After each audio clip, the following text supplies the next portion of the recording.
today our adult forum, which is going to begin now, is being led by the integration team, commission, leadership bunch of people. Uh, what is it, commission, Carrie? Yes, Integration Commission, I think is what it said in the interim bylaws, yeah. Okay, we're all still working very much at these naming things. Yeah, committee, commission, they mean the same, I say, so. Yeah, but, okay, so Carrie. Take it away? Yes. Okay, so the consolidation plan was put together by, it started off with the consolidation team and then was turned over to a group of 5 amazing women: Sharon Ross, Diane Pakula, Michelle Krakowski, Ruth Ann Olson, and myself. And we put together the final consolidation plan that was then presented to both of the vestries and approved, and then submitted to both parishes when we voted on the consolidation. So that plan has been around since I'd say 1st of June. The first week in June is when we voted. So that's when it became official. So we've had a good 7 months or more to start working on the plan. And our purpose today is to hit the highlights of what we've accomplished and perhaps what we still need to do. And various members of the team are going to talk about those different parts of the plan. And then at the end, we'd like to have some questions from you. If you want to email or chat me a question, you can do that. Or if you want to just jot your questions as you think of them while we're going through, and then we'll do them at the end, okay? So the first area we're going to talk about is worship and liturgy. And Sandy Puckett from the committee is going to talk about that. As you've read in the consolidation report, which I hope you have gone through, the team actually came up with lots of good questions to address, and also proposed solutions for blending the two church services together. Luckily, as faith communities, St. James and St. Luke's were very, very close in the way that they approached worship. There were some differences, of course, because St. James had the wonderful puppet experience they would incorporate, and some other things too. They've come up with some great ideas, but again, nothing can be done until we're back in that physical space to see if whatever we're proposing is going to work. So I encourage you to read the report and go through it, but realize that until we can actually be there, it's not going to, we're not going to be able to come to a resolution. The other thing I want to do is to just quickly talk about music. And Liz and Cliff and Larry got together and went through all, and I can imagine it was mounds of paper music in their music libraries, as well as all the other items that St. James had and St. Luke's, and they really culled it down to what was absolutely necessary that we knew we would use, and that had to be a Herculean effort, so I applaud you. But I also want to truly applaud our team leading worship online. I think we are so lucky to have such a beautiful service through YouTube, and to have the ability to stay connected with coffee hour and the pre-service gathering, and also to have adult forum online. And I think it's just amazing how well we're staying connected. And I have to tell you, I'm getting to know you via Zoom. I mean, it's wonderful. So when we actually show up at church, I feel like I can go up and say, hi, you look exactly like you do on Zoom. So that's pretty much it from my end. Thank you, Sandy. The next person who's going to talk about is music is Cliff Aythorn.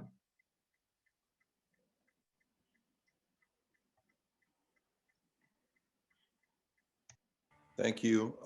Thank you, Sandy, for doing what I was expecting to do.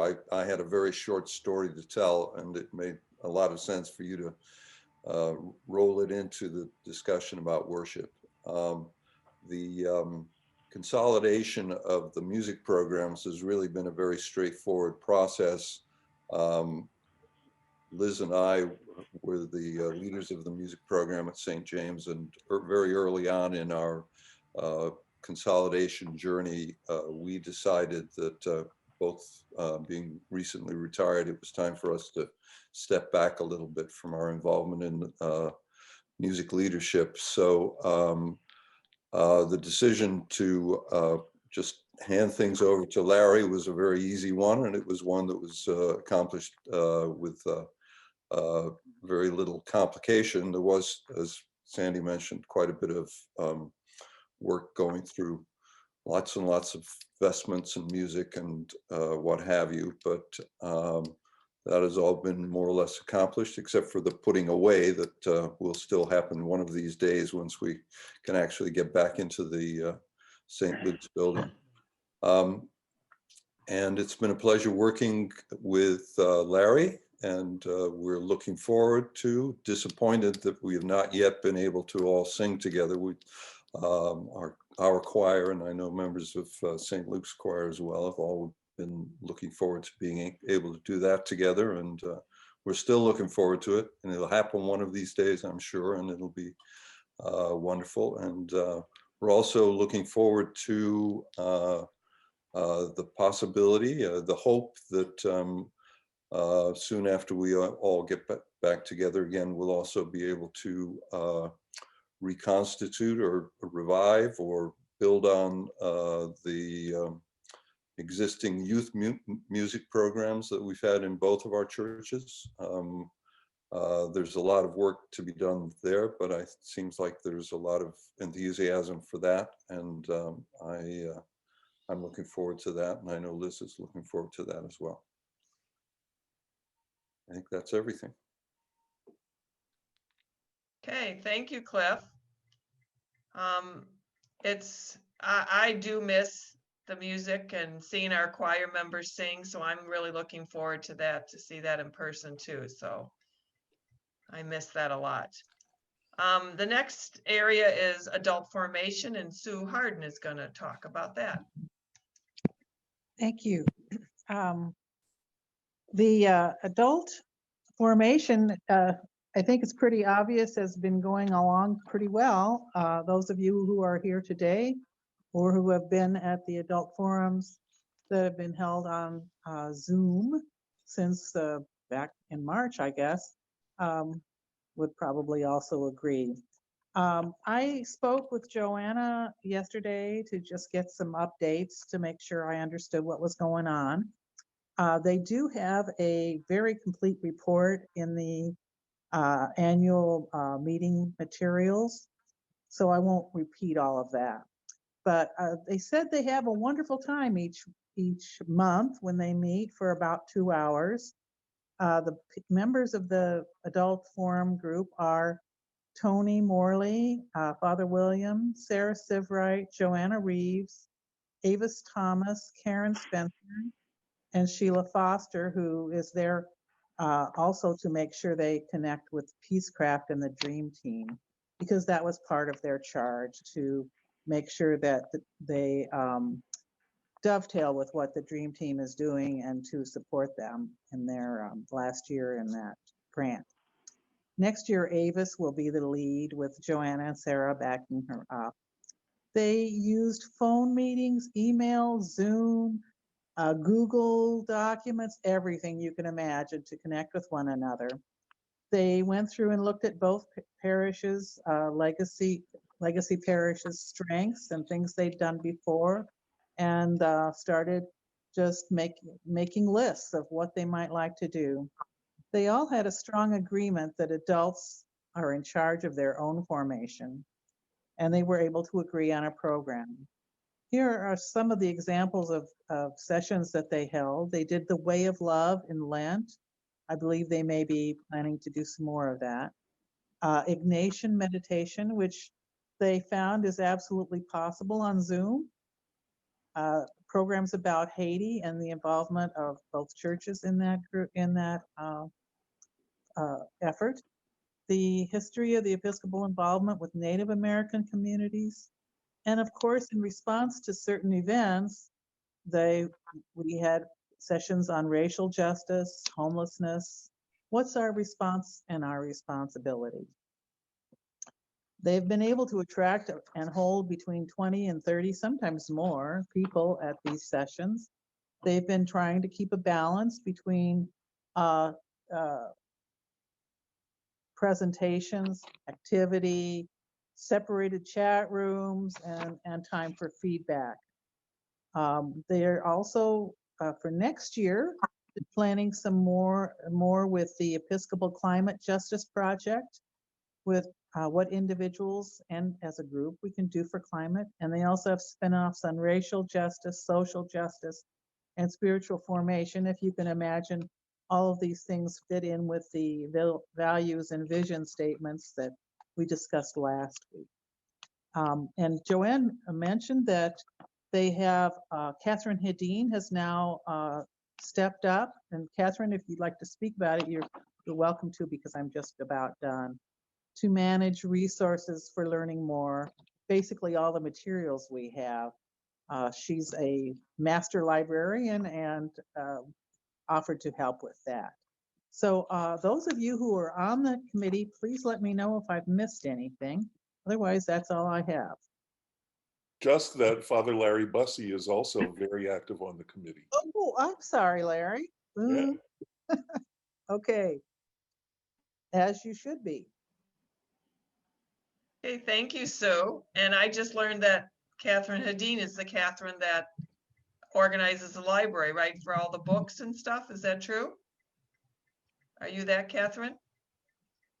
Yeah, I'd heard her, that was Catherine, but I never put the name together with you. So it's nice to know that that's who you are. So Well, it'll be nice to get back into the building and actually see.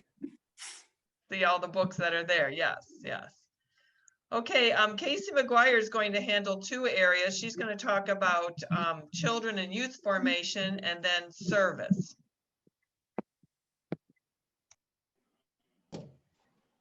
So, like other people have said, the big challenge is to do this work of consolidation when people can't meet with each other, be in the building, be hands-on. That said, both of these areas have provided a lot for the new parish. And I'll start with youth formation. They created a hybrid model, not to sound so much like school, but to offer in-person experiences when they could. It seemed to work better for the older, so teens could continue to meet outside in person, and storytelling and godly play have really used the virtual experience to their advantage. And another area that really caught my attention was the work that they did to help families create a sacred space at home. So Christmas Memories is one of the examples of that. And they also have other resources for families, and the story time to connect our parish with the younger kids in their homes. For both groups, so I'll move into the service section in just a minute. I think the important piece for both of those is their connection to their liaison to the vestry. So our work on the Integration Commission hasn't really been one of decision-making. It's more of facilitating. We had a couple of specific charges, but in these areas, these are the folks that are doing that work. And again, once people can be together and look through all the materials they have and which programs they feel are the strongest, need to go forward, and working with the vestry on those decision-making pieces, that it's work that's going to continue. So with the service committee, they provided a lot of, just as with children and youth formation, a lot of experiences for us to get involved in. The food box, First Nations, adoptive family, Advent tree, or Advent giving tree, just to name some. And I know there was some overlap, similar kinds of programs, and from Legacy St. James and Legacy St. Luke's, and working to blend those and offer ways for us to get involved. And hopefully people were able to do that. I was really impressed by all the different pieces that were offered to us. And again, working with their vestry liaison to chart that path forward. And if anyone has is here from those committees and wants to add something, that's all I have. Thank you, Casey. The one thing about the service area is that even with COVID and the restrictions, we've still been able to do quite a bit to help out our community and each other. So that's been a 1+, I think, with the hard work of all the parishioners here. So next up is Michelle Krakowski to talk about Haiti. Okay. So we've been able to accomplish a lot with Oni Respe and our Haiti committee. First off, we were able to integrate as one team. So we did this by meeting in person during the summer, and we've had monthly meetings or conversations down to Haiti, to the school principal, and everyone's participated in that. We've combined our finances. We figured out protocols for how to get checks made and wired and deposits made. We created an annual budget, and we put a detailed report in the annual meeting materials. So if you read that, that's a lot there. We, all the books that were in the Haiti library at Legacy St. James have been brought over. Catherine Hedin and Bruce Quady cleaned off one section of the library, so we were able to put a selection of all the books there. And then we have in the memorial room closet batches of stuff that we've got to go through once we're able to get back in the building. In September, we went to the vestry and asked them to formally acknowledge this ministry, and they agreed that we would do fundraising in the spring in May. So, and we've already begun planning on that.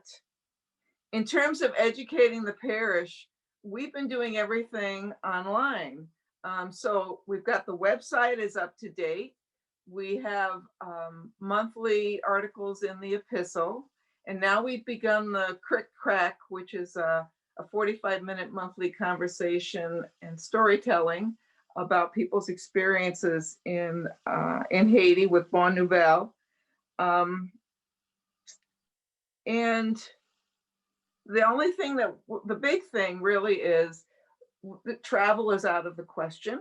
So we can't do that until the pandemic is over. And we have lots of materials that we'd like to display on the Bolton Church, and we can't do that until we're back in the building. So I think I think I've covered everything. Anybody on the committee, if I've missed something, speak up now. Okay, I think that's me. I would think that, Michelle, the Haiti committee is the best example of how well consolidated Saints Luke and James is, because They Yeah. each had an interest in Haiti. I mean, St. James was more specific, directed at Bon Nouvelle. But St. Luke's had a strong Haiti committee too, and together they've worked so well together and have still continued to, they never missed a beat. Things just kept on rolling. So I think it's been great to see that that has happened even though we're not in person. Right, I think so Yeah. too. A lot of the other steps in the consolidation plan are kind of on hold until we can get in person, but they've been able to do this without being in person, which has been really great. And I would love to be meeting in person outside at the Athorn's house too. So that's what they did this summer, where they could socially distance and stuff. So I think next up is Sharon Ross to talk about parish life via Zoom, right? Is Sharon here? Yes, via Zoom. The Parish Life and Communication Committee established their goal as bringing all the people together from both parishes, that everyone could see themselves in the conduct of worship and parish life as a consolidated community. And as a result of that, they came up with a long list of commonalities, what both events that both parishes are involved in, and the intent was to integrate those. However, most of them we can't do because of the pandemic. But there has been a lot that's been accomplished by this committee. The first thing the committee did was decide on a new name for the interim parish, not the name of the new parish, but how are we going to identify ourselves in the interim? And therefore we are now St. Luke's and James. The committee also implemented a logo contest to see who could come up with a logo that identified the transition parish. And we have a great logo as a result of that. And that logo and the name has been applied to all of our materials, websites, letterhead, etc. And it is being used by everyone. We also created a sign, a banner for the outside with the parish's interim name.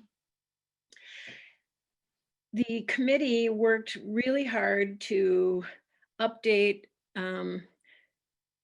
communication. We've now got the epistle, which is just a great tool. And what was the name? The parish directory has been updated, and it's marvelous. The directory is great. It's incorporates everyone. We've integrated website, so whatever St. James brings to the table, we have produced a new website. I think really important, there's been a creation of a number of small groups that are electronically happening, and I'm kind of amazed by this, but there's a group of four connections groups, which have 8 to 10 people in them, and they regularly meet just to talk. There's a scribblers group, scriblers, people who like to write. They're meeting monthly, and they share their work and they talk about writing. And 2 sacred ground dialogue circles, 10 people each participating in the 10-session curriculum for racial justice. So there's a lot of things that are happening, even though there's a lot more that we would like to see happening when we're back together. And I wanted to thank Ruth Ann Olson for writing a summary of what the committee's doing, which is what I'm referring to here. And if anybody else on the committee has anything to add, please do. Yeah, the committee that did Parish Life was the original steering committee that the 5 women, we were the ones that kind of took on that part of it too. So and Sharon was part of that committee. So it's been fun to do that. And it's been fun to see the epistle and how creative people are. And I'm in one of the connections group, and I love meeting with the group of people that I'm with. It's been fun to get to know them. Okay, next up is going to be Lewis. Before you go Lewis, on, Yep, we go are ahead. we are the scribblers. Scribblers. Scribblers. Scribblers, we scribble. So Lewis is going to talk about governance, and this is probably one of the areas that the Integration Commission had the biggest charges about. Figuring out the bylaws and the name, that was all part of the governance. So Lewis is going to talk about what we've accomplished in that area. Well, the good thing, well, the governance section of the integration plan had 3 elements, which were interim governance from the time of the consolidation until the annual meeting next week, bylaws, and the name change. Fortunately, by the time that I got involved in this, interim governance was in place. There is a giant vestry that has been governing the church since summer. Bruce has been essentially herding cats since then, since there are so many of us. And then there is the Integration Commission, which has its various charges that you're hearing about today. So we are being very, very well interimly governed.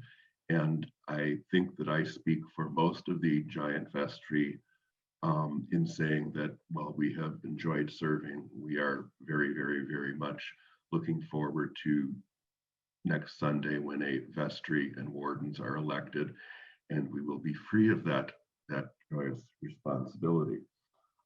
Skipping down to the parish name, as you know, there is a competition underway to select a new name. I understand that there have been some 30 submissions, and on Sunday, February 7th after church, there will be a town hall to discuss those names. So bring out your scribbling, bring out your knives, bring out your comments. That will be a time to hone everything down, and hopefully at the end of that 45 minutes, we will have a new name for our parish, or not. The substance of what we have come up with are permanent bylaws. And by permanent, I don't mean permanent etched in stone forever, like on the 10 Commandments by fire, like in the movie, but something that I fully anticipate will be probably need to be changed after we have started meeting together and see what works and what does not work. So we had a bylaws committee. We met once outside in person. We communicated by email. We looked at the former bylaws of St. James and the former bylaws of St. Luke's, but we mostly worked off the interim bylaws. So what you have seen, because I know that all of you have clicked on that link and have read the bylaws completely.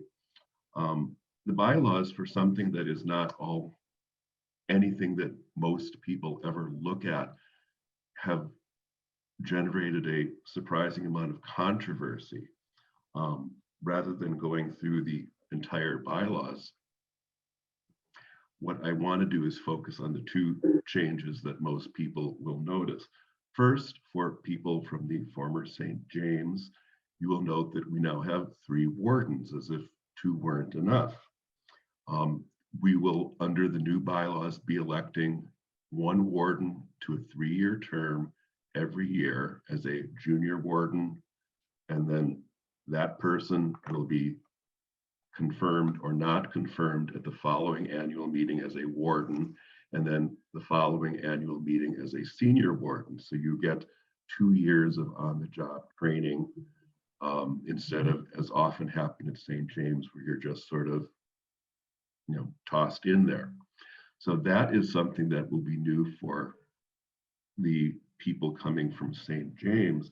Where we had some of our most interesting conversation was with respect to the election of the vestry members.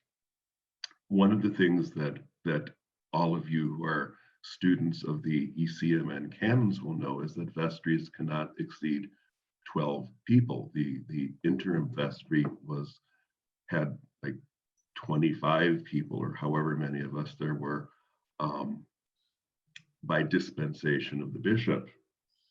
But the new bylaws limited to 12. So you have 3 wardens and a rector, so that brings us down to 8. And we wanted to have actually less than 12. So we have 11. And what we then dealt with was the issue of how are they elected. At St. James, we had 6 vestry members who were elected at large. They were not connected to a committee or a commission, whereas at St. Luke's, each of these 6 vestry members represented one of the 6 standing commissions. So after a great deal of discussion and learning how that worked at each parish, because it was, for those of us from St. James, the St. Luke's method was, I've never heard of this, and vice versa. What we decided is that there would be 3 at-large members, given the value that St. James has always seen in having people who have good skills but don't necessarily have the time to do work with the commission. And then for 4 of the 6 commissions, they would have representation in the vestry. And we chose that the Worship and Music Commission and the Finance Commission would not have an automatic seat at the vestry table, primarily because under the new bylaws, the rector is a member of and the chair of the vestry, and the music director is a paid employee. And with respect to the Finance Commission, that the treasurer is an appointee of the vestry and is essentially at vestry meetings. So we felt that it was far more important that the other 4 commissions have a direct seat at the vestry table and not finance and not worship and music. So those, the bylaws committee submitted the draft bylaws to the vestry 13 days before they were due. So I'm very, very happy that we were early on that. And at the vestry has not approved the bylaws, but the vestry has approved them for submission to the annual meeting, and we will all have a chance to vote on them next Sunday. That is what I have. Hey, thank you, Louis. You're welcome. That was a good, nice, succinct response. One thing I want to say is we will not have a new name on February 7th. We will have lots of ideas and we will hear your ideas on that, but voting will not happen till later on. We are not going to rush this process. We're going to make sure everybody has lots of time to think and ponder and see where the Holy Spirit moves us, because we will not come to a conclusion, I'm sure, on that day. So unless the Holy Spirit brings us to a conclusion, right. You never know. You never know, but I'm not counting on it. Okay. Okay, next up is back to Sharon about staff.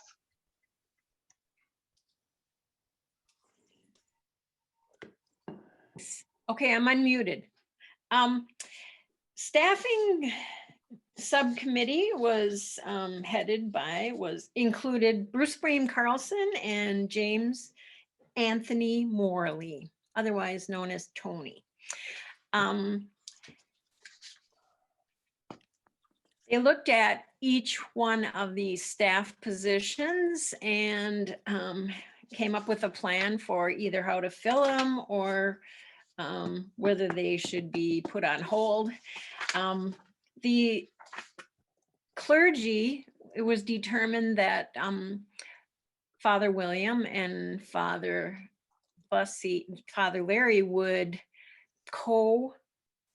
be priests in community, which we have now. Letters of agreement were signed to that effect. And the two priests were charged with determining how they would lead worship and what responsibilities, who would handle which responsibilities of running the parish. And I think that's going well. I haven't heard any bad things from anybody. So speak up now or forever hold your peace. It seems like at some point during this process, it was determined that the original intent was for these two to be in place for 7 months. And I think they came to the conclusion that we might not have a new priest during that time. So Larry and William were asked to continue through the end of the year, which they have both agreed to do. So we are lucky to have them continue on at least until the end of the year. And hopefully this year we will start and hopefully finish a process to get a new priest. St. Luke's office manager, we were without an office manager when this started, and Beth Harvey was interested in continuing as an office manager. So she is now the combined church office manager. She signed a letter of agreement and we have a job description on hand, and she's been doing a great job. I'm extremely impressed with what she has done for this combined parish. Thanks, Beth. As Cliff stated, the music director is Larry Reynolds, because Cliff was not interested in continuing. So Larry's just continued on with his duties, and we have written up a job description for that position, and he has signed a letter of agreement as well. Sheila Foster continues to be our community involvement director. She also has signed a letter of agreement, and a job description has been developed for that position. So we have on file job descriptions, letters of agreement, a lot of pieces that as St. Luke's we didn't have before. So that's a great accomplishment to get that done. Let me see.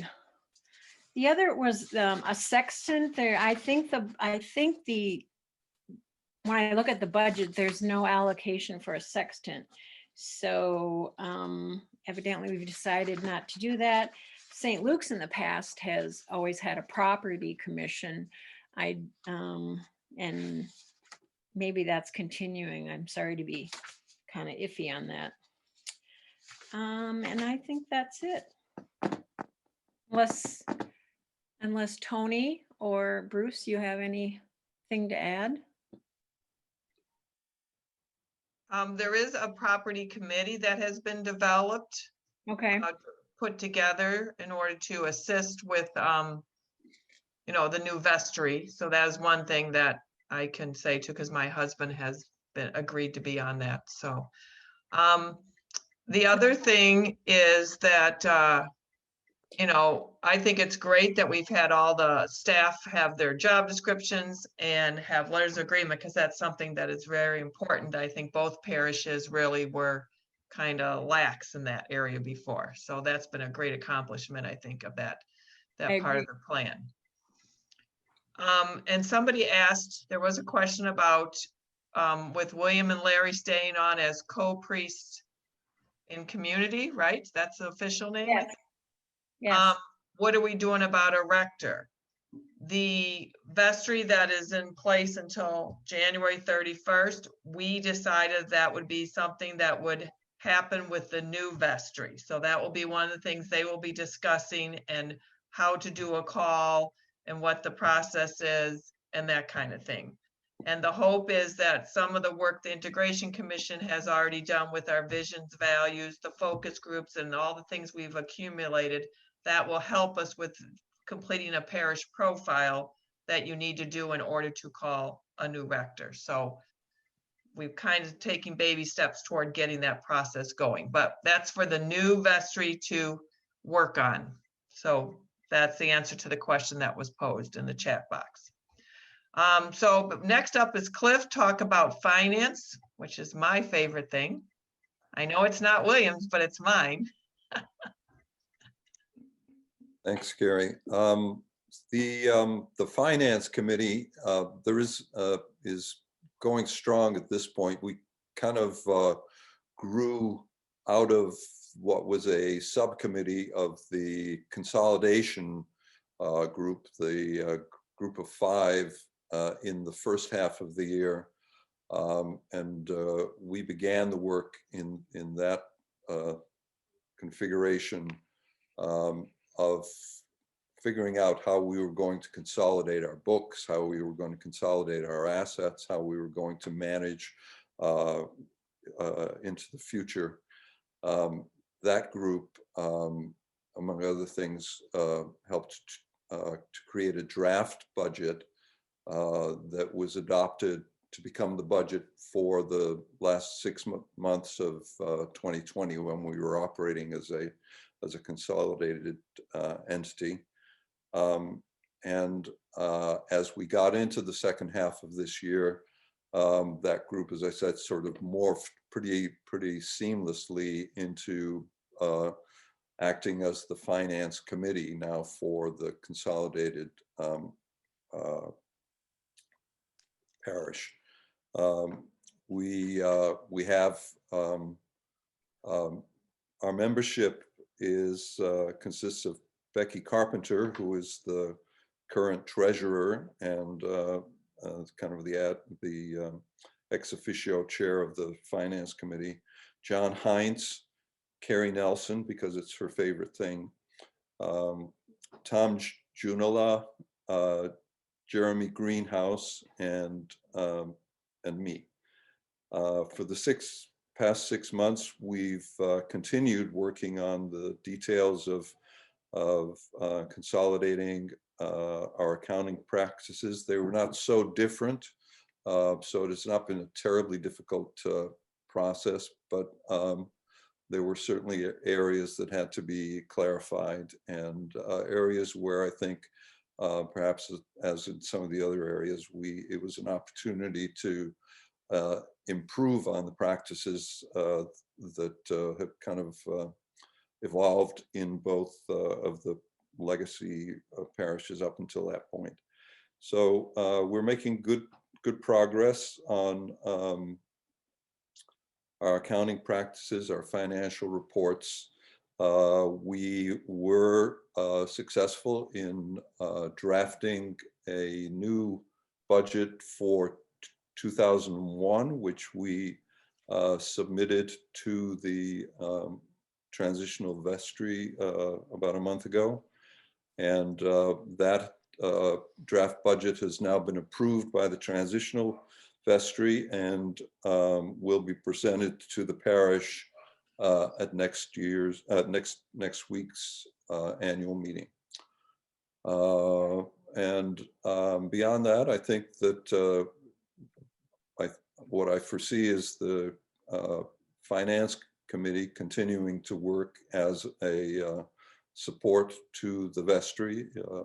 And if anybody's interested in joining that committee, I'm sure that we'd be happy to increase our numbers a little bit.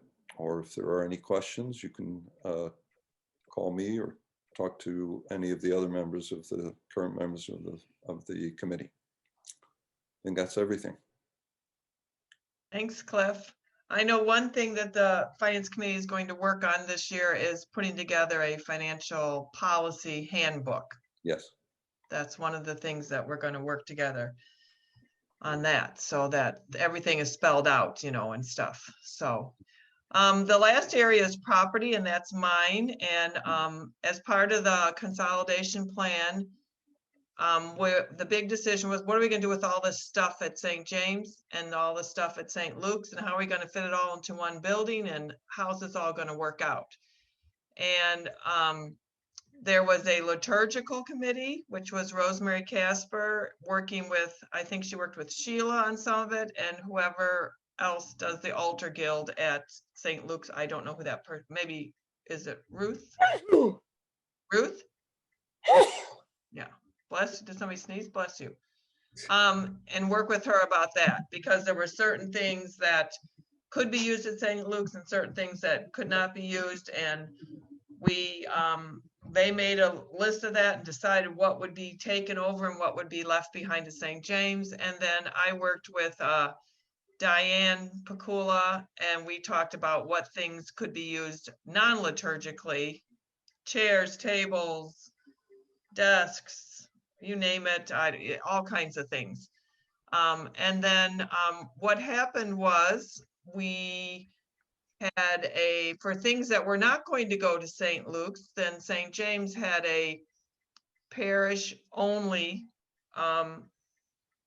sale kind of donation, where people in the parish could come and take some things and give a donation, and all the funds went to the Minnehaha food shelf. And so we had a fun day in June where people socially distanced came over and got to take some things that meant a lot to them in some instances. To others, they were just trash, but to them was treasure. You know how that is. Some things were great. So I know there are some really good things that were people were able to take and use.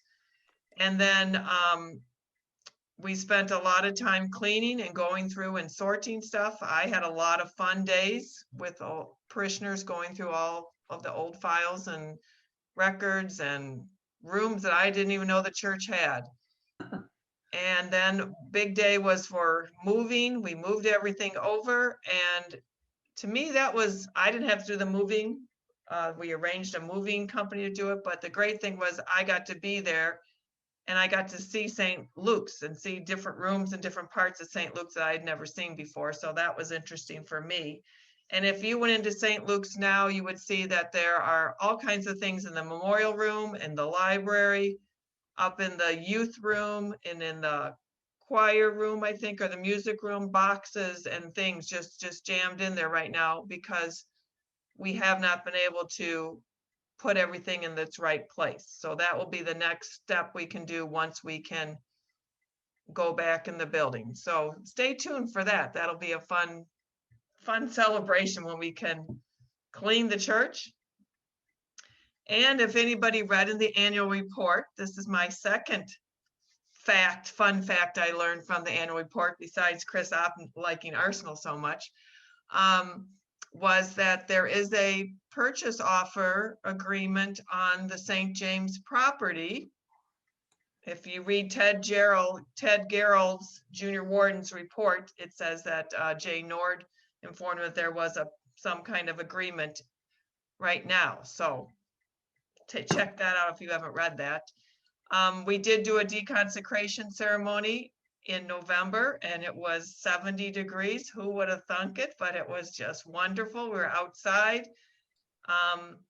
For Neil to come with the big angel puppet and have that there in front of us, I mean, it was spectacular for the, I don't know, 25, 30 of us that spread out around the lawn with our masks on to participate. And Bishop Loy was there too. 28 of us. There were 28 of us. 28, yeah.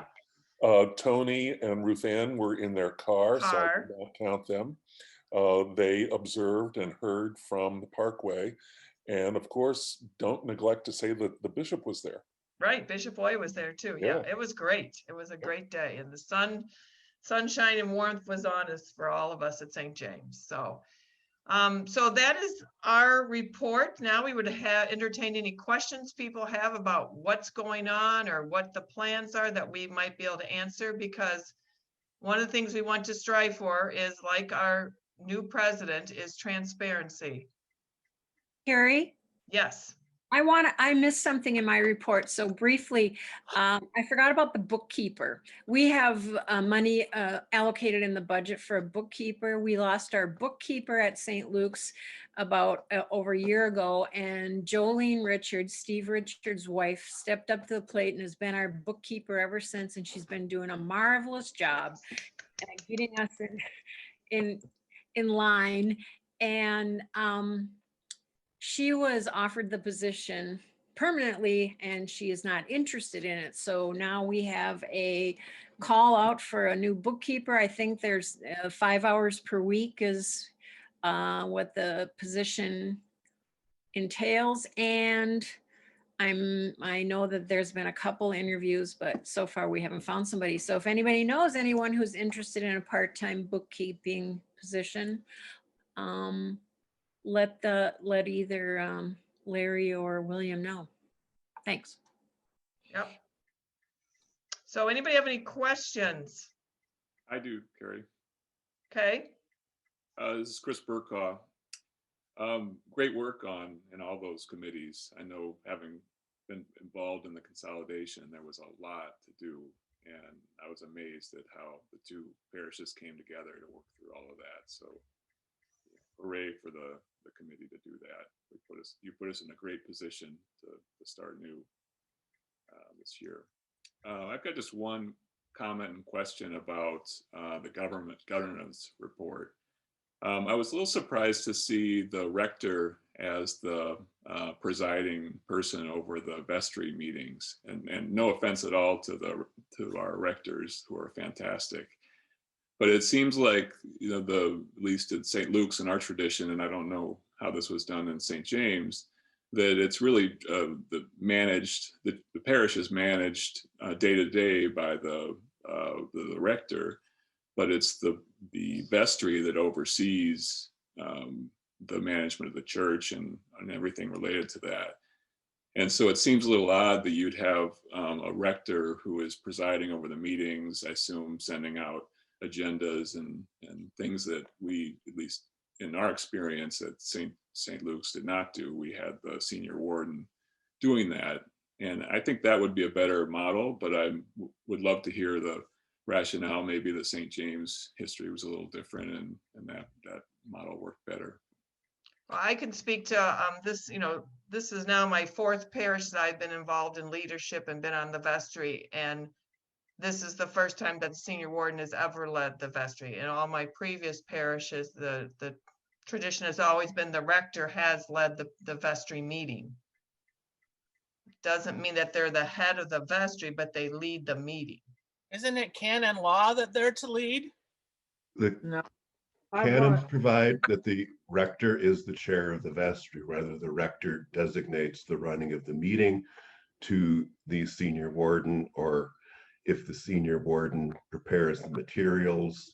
But under canon law, the rector is the chair of the vestry.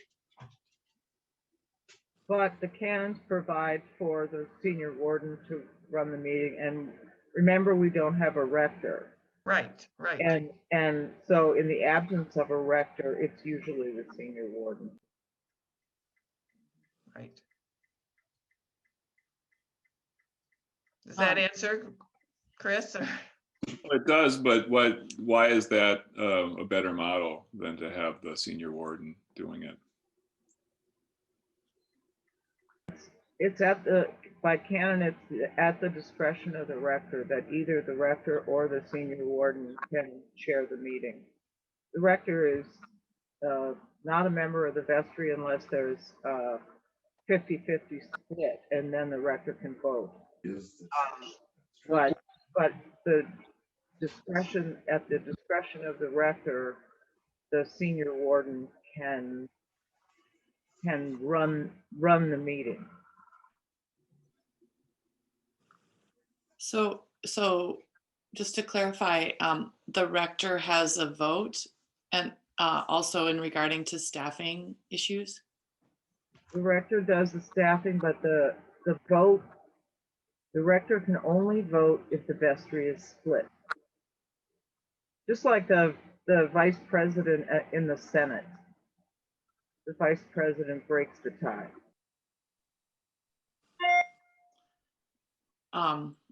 in regards to, so in regards to the call of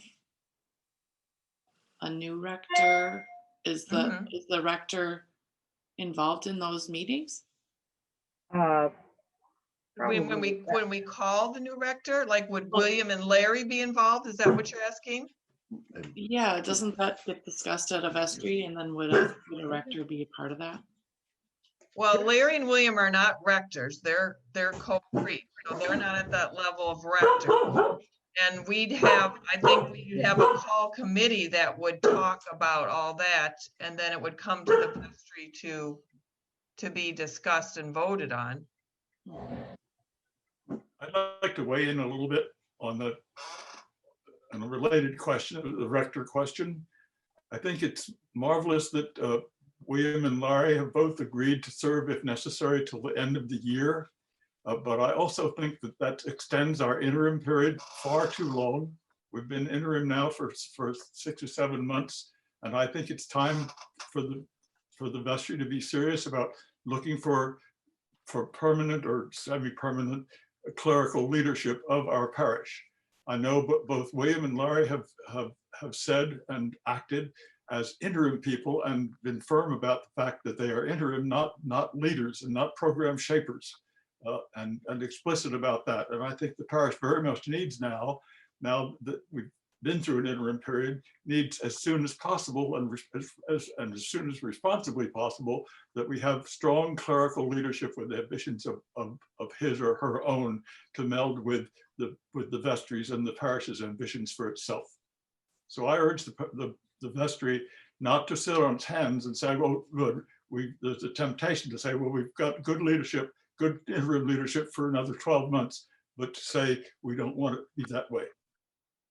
Well, and Karen Olson, who is the Canada Ministry, whatever her legal title at ECMN, she has told me that we do not have to get an interim priest on top of, after William and Larry. They're acting as our interim. We can call somebody that once we find the person, they should be able to do it within this year if we get going on that. So that's something that I would charge the new vestry to start on right away. I want to lend my support to that. Within this year strikes me as much too long. We should be much more ambitious than that about finding and securing ongoing clerical leadership. She also felt it'd be not too hard for us to find somebody. I don't know. I don't know what it's like here. I know past experience, it's been a long ordeal, but she did not think that would be the case. Gretchen, you have to unmute. I just want to reiterate something that you've already said, and that is that as a consolidated parish, we have done a lot of the work that a diocese would require of a parish in order to call a new priest. So a lot of the consolidation and a lot of the activity, a lot of what we have been doing with figuring out our values and priorities, vision and values, a lot of that is work that we would be required to do to call a rector, and it's already done. So that is the good news. Let's say when the vestry puts together a call committee, they can just access all of that material that we've already done, put together a profile, and get on with it fairly fast. So, Tony, that's, we can't do it within this month. We'll have to do it within this year, but it's going to be a lot easier than a lot of parishes have to do. Good news. And Chris, I wanted to get back to Chris Burkhoff's question about, his question about the bylaws. Remember, as Lewis pointed out, these bylaws are what we are proposing right now. They are not set in stone. they can be changed. You know, we're going to have a lot of changes once we maybe get in person and see how things are. We might want to tweak the bylaws again. So, you know, just like St. James had a bylaw amendment last year in 19 to allow absentee ballots, you know, absentee voting, that was a bylaw amendment, and we were able to do that. So things can be done. So it's a living, breathing document. It's not something to do and then put on the shelf for 15 years. Harry, another thing about the bylaws is that the proposed bylaws have in them dates in 2021. And those are going to have to be edited out, you know, to make the bylaws longer lasting, I think. And I think it's all appropriate, but I'm supporting what you say. Yeah. Harry, could I interrupt too? Yep, sure.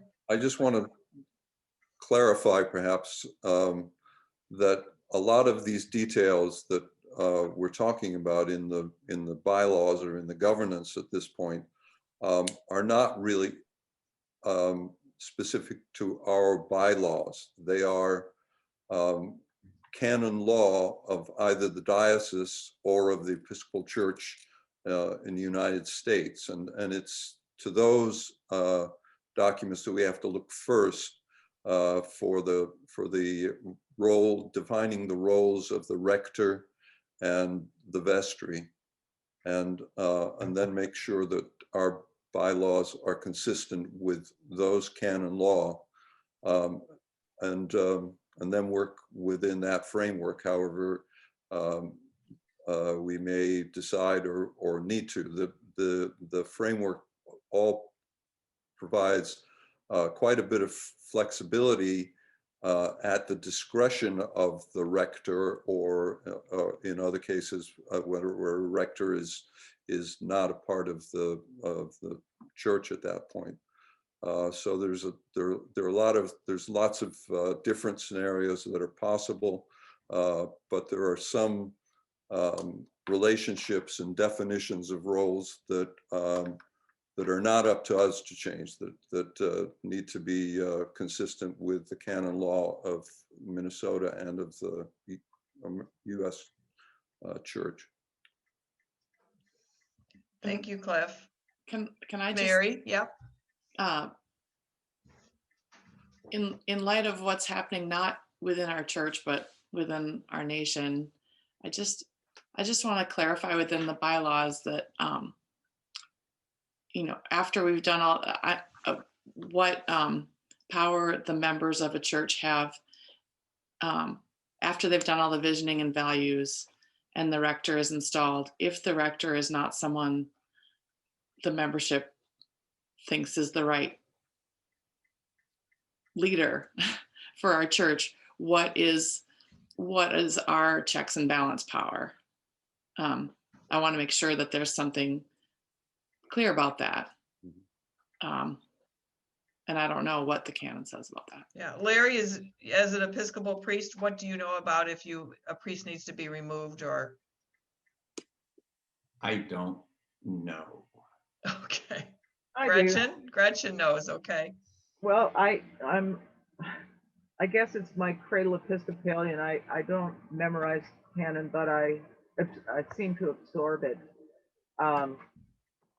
Mary, I don't know exactly what circumstance you're talking about, but generally, if a rector for some reason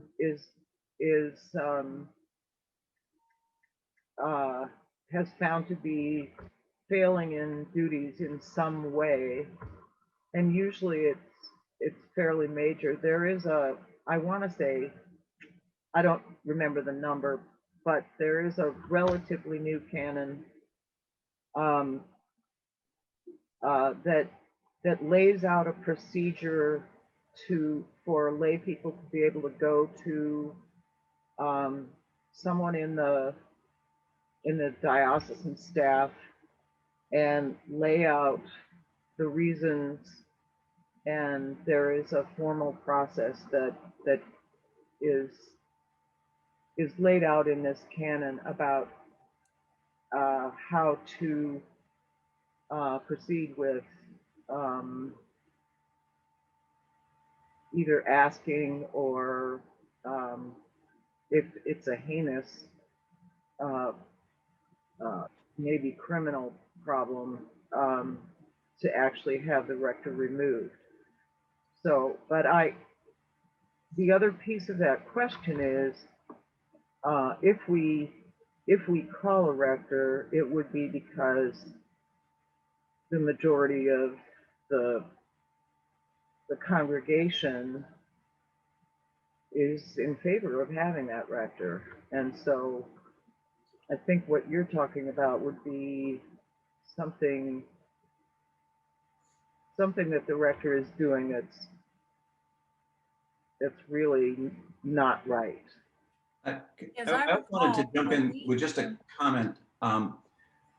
All of this conversation goes around to how important in the search process it is to understand and be comfortable with the leadership style of whoever is called as rector. I mean, I know that St. Luke's has always been a congregation where lay leadership and sort of lay empowerment is a part of the culture. So it's important to think about in the search process, not only how good a preacher, how good a pastor, what's the leadership style of the person? Does it fit with the community? I recall that Yeah. for the past two rectors we've had at St. Luke's, we went through a process. There's two ways. There's the traditional way where you go through a very long process and you get the rector, and it takes a heck of a lot of effort to get that rector removed. The way that we've done it the past two rectors, and I forget the name of it, is where they come on board and we have 2 years to decide whether that is a good fit or not. Either the rector decides or the congregation decides. So we do have that option, Mary, that I believe is still available once we start doing a search. We can decide which route we want to go. I do have an example, Mary, of what has happened in our diocese at one point. I don't know how many of you recall this if you've been around in our diocese for a long time, but St. Edward's Church many years ago now, the rector started going way too far down the road of very conservative Christian beliefs and practices, to the point where they were doing tongues in the church services. And I mean, a whole lot of stuff was going on.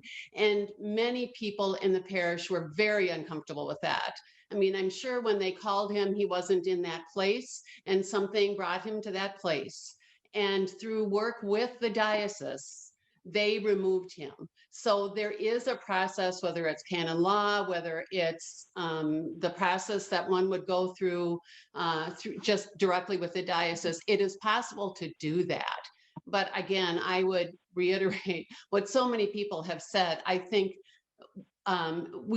going through the process of calling your rector is the first step in doing something that leads you to a place of success and the right fit for the rector. Whether we do it the way we have been, Sue, what's the name of that again? I can't remember. It's like a contract. Priest in charge. Priest in charge, with a specific contract time frame, or whether you go through what is the traditional way is called the search process, and you go through a longer interview process and bring several people at the same time and so on.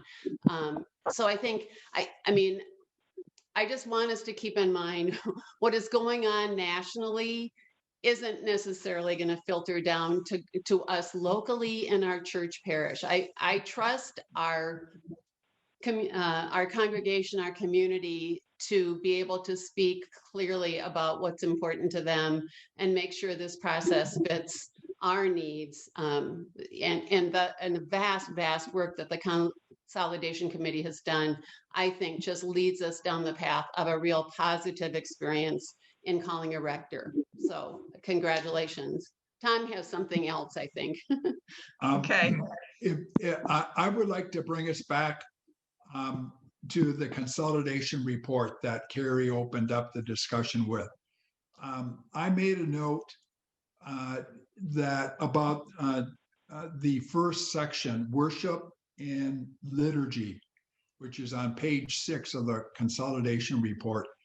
It talked about, the text talked about the possibility of having a second service with the combined parish structure. The St. James Church had 2 services, an 8 and 10:30, and it was noted that St. Luke's had one at 10. I've been with St. Luke's for decades and decades. Well, we have, and up until about 10, 12 years ago, St. Luke's had 2 services, and I'm an advocate for that.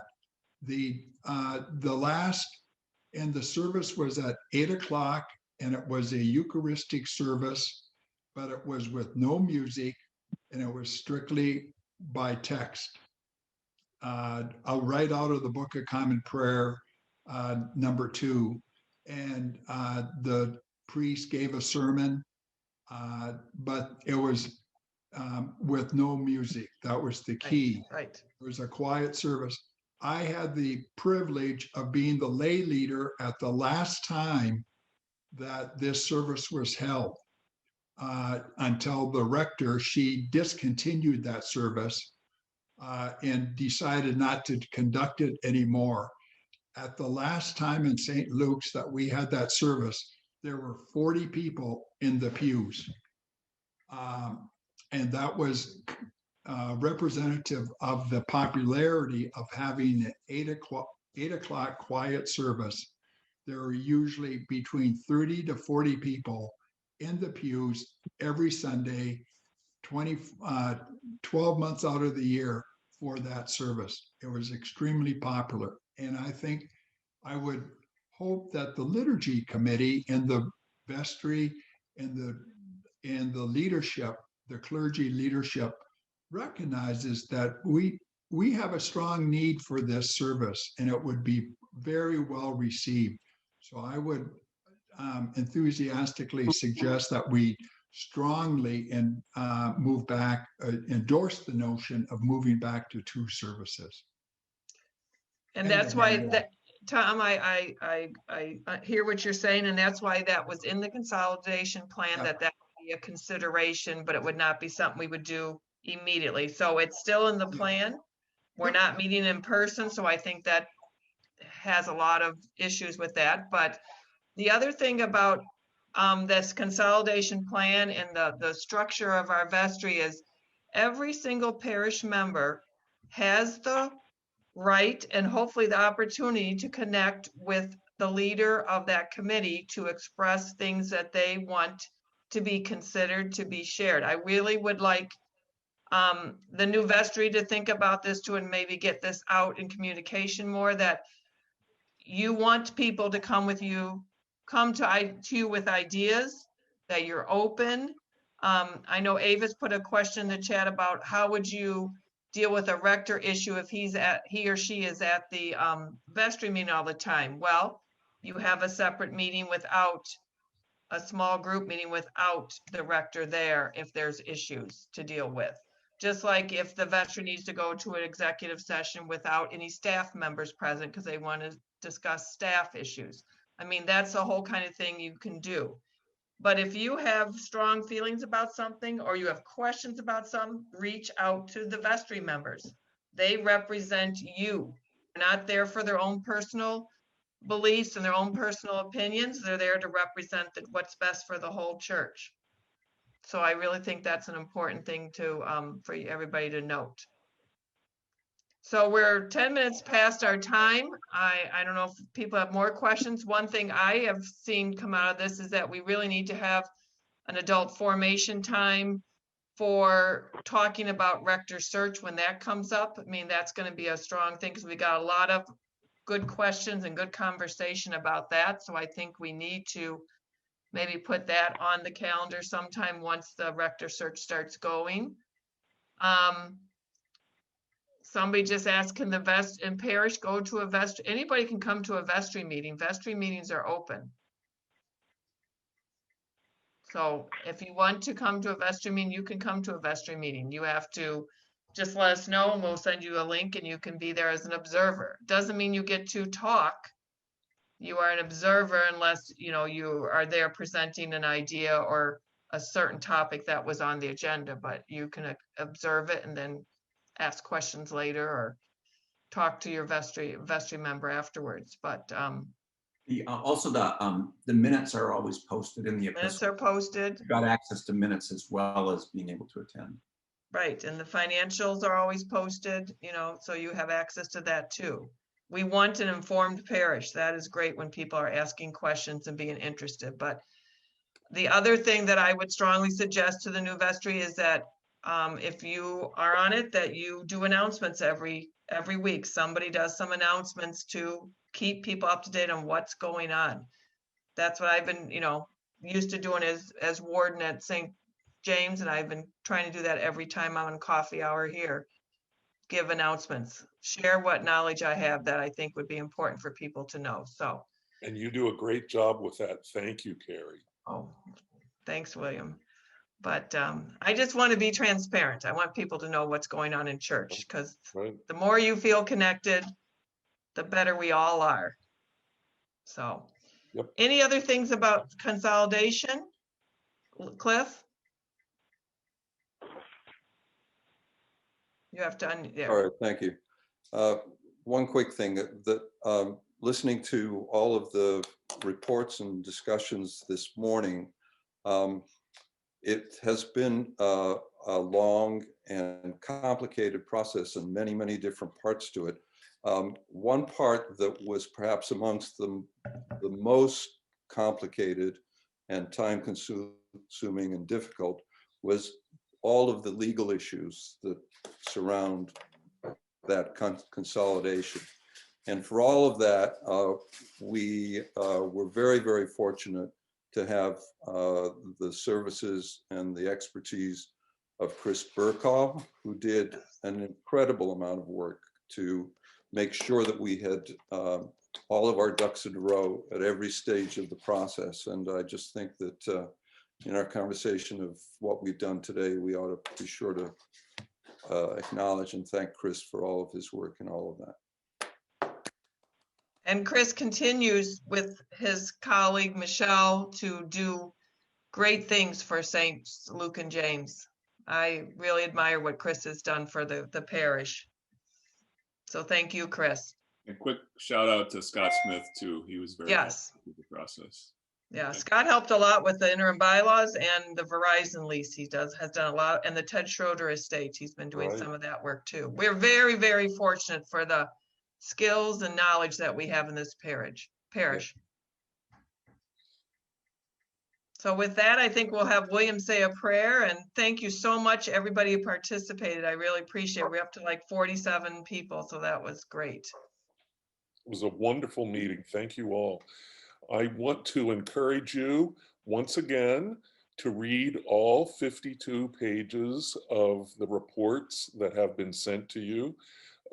Ask questions this week, not at the meeting next week so much. Don't hold them off. That's the point.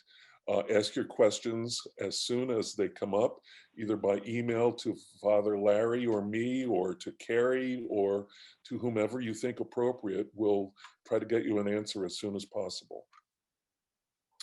And that should make next week's meeting go smoothly, so that we can feel good about doing all of the initial work of putting together this consolidated congregation. An exciting time for us as individuals and for two legacy congregations, and an exciting time for the Episcopal Church in Minnesota. I tell you frequently that we are watched. We are being watched, not stalked, but watched as an example. We're being held up as an example for other congregations, not only by Bishop Loya, but by others too. The Lord be with you. Let us pray. Holy God, you fill us with the power of your Holy Spirit. You guide us in asking and explaining. you teach us as we read and interact with each other. You inspire us as we hear your word and act. Now take us from this place into the rest of our lives today and tomorrow and in each of our tomorrows, so that as your people, Saints Luke and James, we may walk in truth, in your holiness, and walk on the path of righteousness. We ask this in Jesus' name. Amen.